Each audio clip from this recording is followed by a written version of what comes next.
Hi friends, విద్య నేర్పిన గురువు పెళ్ళాంతో నేను నా స్నేహితుడు రాత్రంతా ఫుట్బాల్ ఆడుకున్నాం.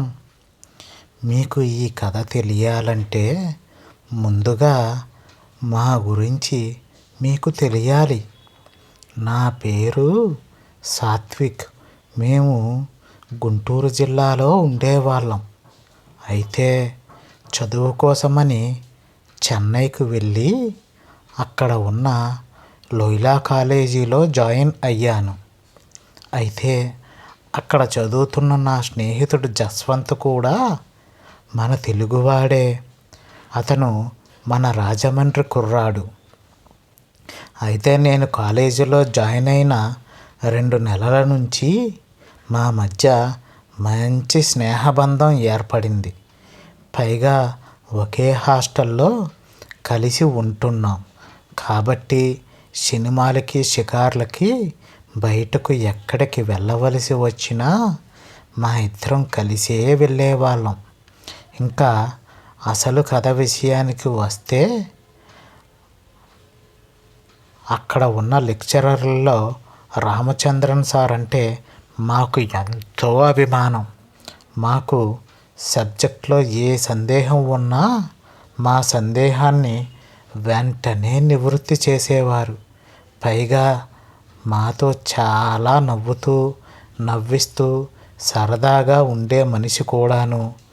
అయితే మేము కాలేజీలో జాయిన్ అయిన తొలినాళ్ళల్లో మాకు ఏమీ అర్థం కాక తికమక పడుతూ ఉండేవాళ్ళం. మాకు మార్కులు కూడా చాలా తక్కువగా వచ్చేవి. దాంతో మేము అస్తమానం రామచంద్రన్ సార్ వెంటే పడేవాళ్ళం. అతను మాకు చెప్పవలసిన అంతవరకు చెప్పేవారు. ఎందుకంటే కాలేజీ టైంలో ఆయనకు అస్సలు టైం కుదిరేది కాదు. అయినా పాపం వీలు చూసుకుని మా డౌట్స్ను క్లారిఫై చేసేవారు. అయినా కూడాను మాకు కొన్ని సబ్జెక్ట్స్ అర్థం కాకపోవడంతో ఎలాగైనా రామచంద్రన్ సార్ దగ్గర ట్యూషన్ జాయిన్ అవ్వాలి అని అనుకున్నదే తడువుగా సార్కి మా విన్నపాన్ని చెప్పాం. దానికి ఆయన ఇలా అన్నాడు, దానిదేముంది సాత్విక్, మీకు వచ్చింది చాలా మంచి ఆలోచన. ఎలాగో సాయంత్రం 6 తర్వాత నేను ఖాళీగానే ఉంటాను కాబట్టి మా ఇంటికి రేపటి నుండి ట్యూషన్కి వచ్చేయండి అని అన్నాడు. దాంతో మా ఆనందానికి అవధులనేవి లేకుండా పోయాయి. అయితే ఆ మరునాడు నేను జస్వంత్ కలిసి సారు వాళ్ళ ఇంటికి ట్యూషన్కి వెళ్ళాము. ఇంటి కాలింగ్ బెల్ కూడా కొట్టాము. అప్పుడే ఒక అందమైన ఆంటీ డోరు తీశారు. రండి బాబు రండి, మీ సారు మీరు వస్తారని చెప్పారు, అలా కూర్చోండి, మీ సారు ఫ్రెష్ అప్ అవుతున్నారు, ఒక్క 10 నిమిషాల్లో వస్తారు అని చెప్పి లోపలికి వెళ్ళారు. ఇంతకీ ఆ డోరు తీసిన ఆంటీ మరి ఎవరో కాదు, మా సారు వాళ్ళ వైఫ్ ఛాయా మేడం.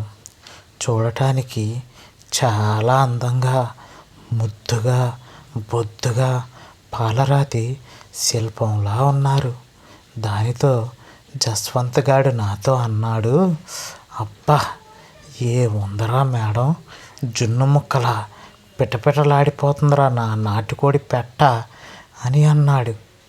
అలా మేము రోజు మా సారు వాళ్ళ ఇంటికి ట్యూషన్కి వెళ్ళేవాళ్ళం. అయితే ఒకరోజు మాకు వచ్చిన మార్క్స్ని చూసి మా సారు చాలా గర్వంగా ఫీల్ అయ్యారు.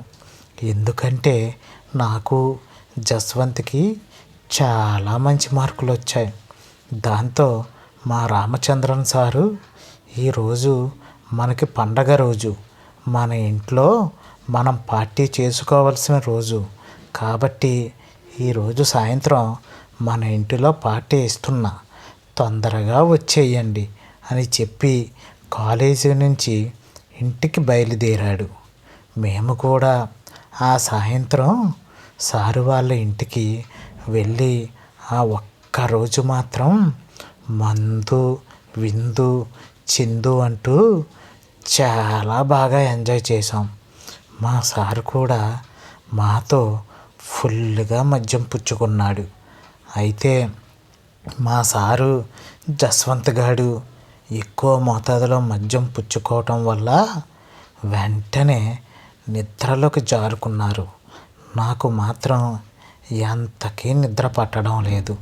దాంతో డైనింగ్ టేబుల్పై కూర్చుని ఆలోచిస్తున్న ఛాయా మేడం గారితో మాట కలిపాను. ఏమిటి మేడం అంత దీర్ఘంగా ఆలోచిస్తున్నారు అని అన్నాను. దానితో మా ఛాయా మేడం, అదేమీ లేదు సాత్విక్, ఈ మధ్య మీ సారు ప్రవర్తన నాకు ఏమీ అర్థం కావటం లేదు. నన్ను అస్సలు పట్టించుకోవడం లేదు.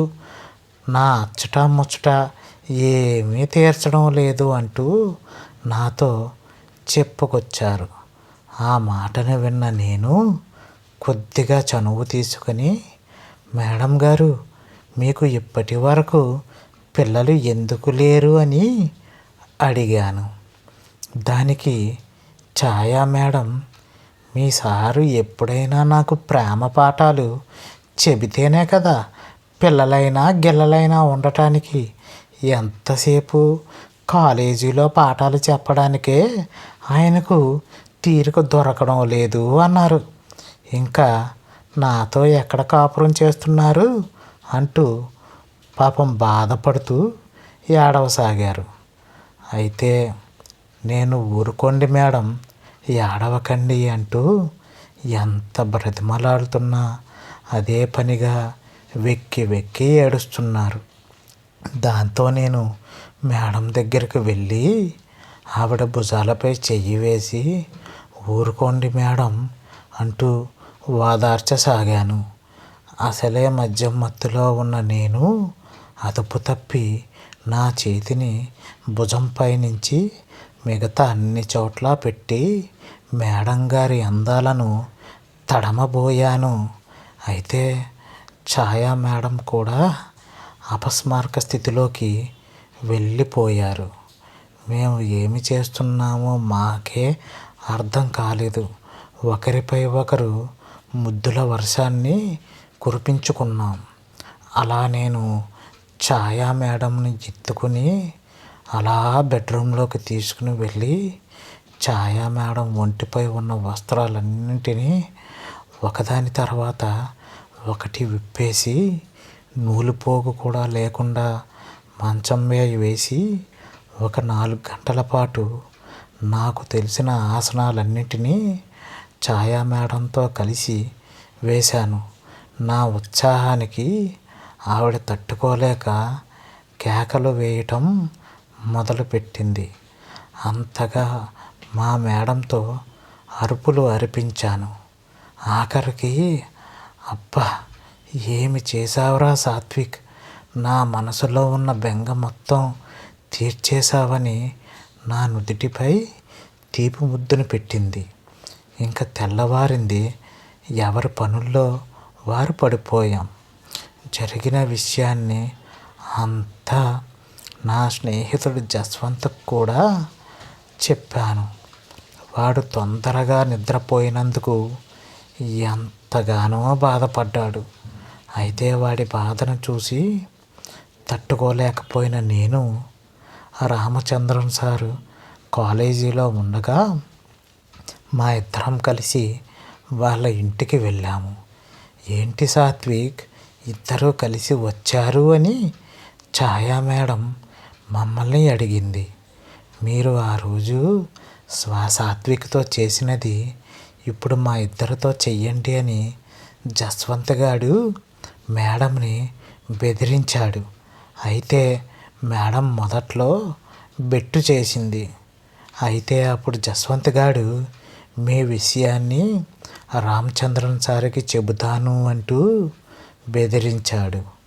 దాంతో బాగా బెదిరిపోయిన ఛాయా మేడం ఇంకా చేసేది ఏమీ లేక మాకు లొంగిపోయింది. దాంతో మా ఇద్దరం కలిసి ఛాయా మేడంని వాళ్ళ బెడ్రూమ్లోకి తీసుకెళ్ళి ఇష్టం వచ్చినట్టు తనివి తీరా అనుభవించాము.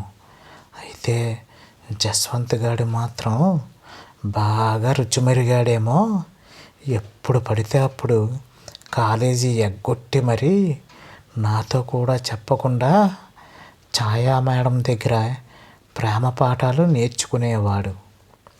ఇట్లు మీ సాత్విక్. ఓకే ఫ్రెండ్స్, మా వీడియో కనుక మీకు నచ్చినట్టయితే లైక్ చేయండి, షేర్ చేయండి, సబ్స్క్రైబ్ చేసుకోవడం మాత్రం ఎట్టి పరిస్థితుల్లోనే మర్చిపోకండి ఫ్రెండ్స్. Bye bye. నెక్స్ట్ వీడియోతో మళ్ళీ కలుద్దాం.